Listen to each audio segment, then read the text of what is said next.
Chhattisgarhi video देखे बर हमार चैनल ला सब्सक्राइब करो और दबाओ बेल आइकन ला ताकि हमार वीडियो पहुँचे आप मन करा सबले पहली।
पाके लागे ऐसे सपना पूरा हो गए जैसे, तोला पाके लागे ऐसे सपना पूरा हो गए जैसे।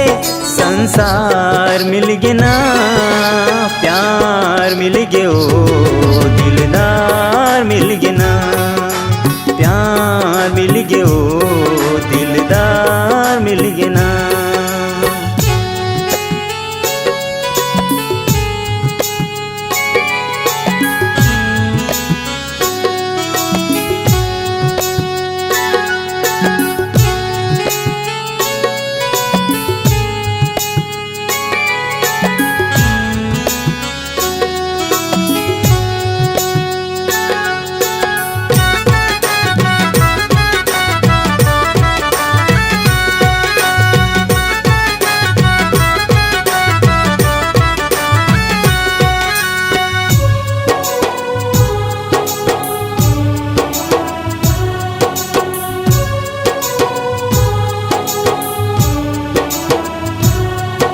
मोर खुशी के नहीं है ठिकाना जब ले हो गए दीवाना।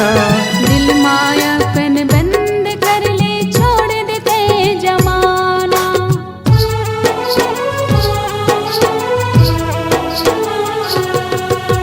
आस मत हाँ सांस मत हाँ नस नस मत समाना। और बात से बहके मन हाल दसमा बोला बसाना। और बात से बहके मन हाल दसमा बोला बसाना। जिंदगी के शुभ मुहूर्त मन मंदिर के सूरत। जिंदगी के शुभ मुहूर्त मन मंदिर के सूरत। सच कहा मौला सुकून पहली बार मिल गया ना प्यार मिल गया, ओ दिलदार मिल गया ना प्यार मिल गया, ओ दिलदार मिल गया ना।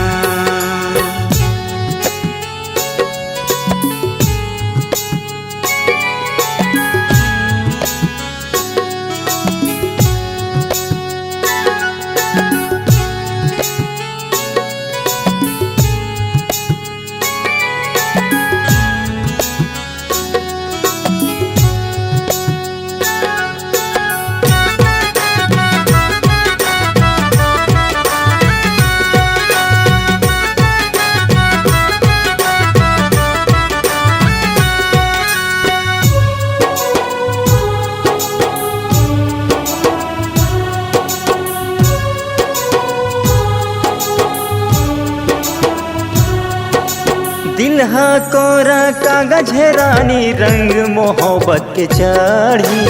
मन हा कर हिता दिल के चिट्ठी आँखी मातुर पढ़ी।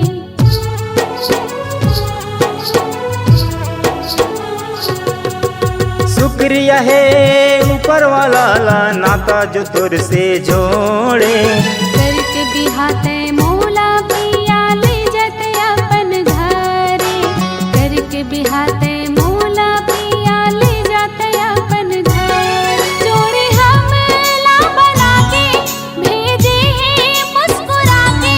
जोड़े हमला बना के भेजे हैं मुस्कुरा के। जैसे गर्मी के मौसम जाड़ लागे ना, प्यार मिल गयो दिलदार मिल गए ना, प्यार मिल गयो दिलदार मिल गए ना।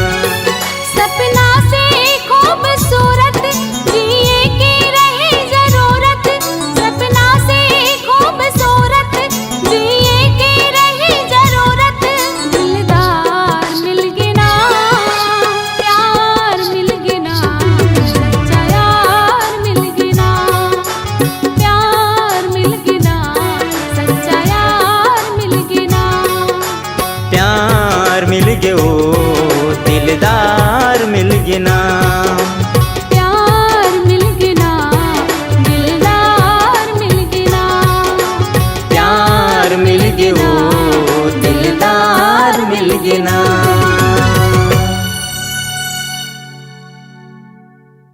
अगर आप अपनी आवाज को एक नया आयाम देना चाहते हैं तो चले आइए मल्टी ट्रैक डिजिटल रिकॉर्डिंग के लिए संपर्क करें HK म्यूजिक कंपनी, कोटा डबरी, चांपा, छत्तीसगढ़। मोबाइल नंबर है 9329238487 और 8085380339।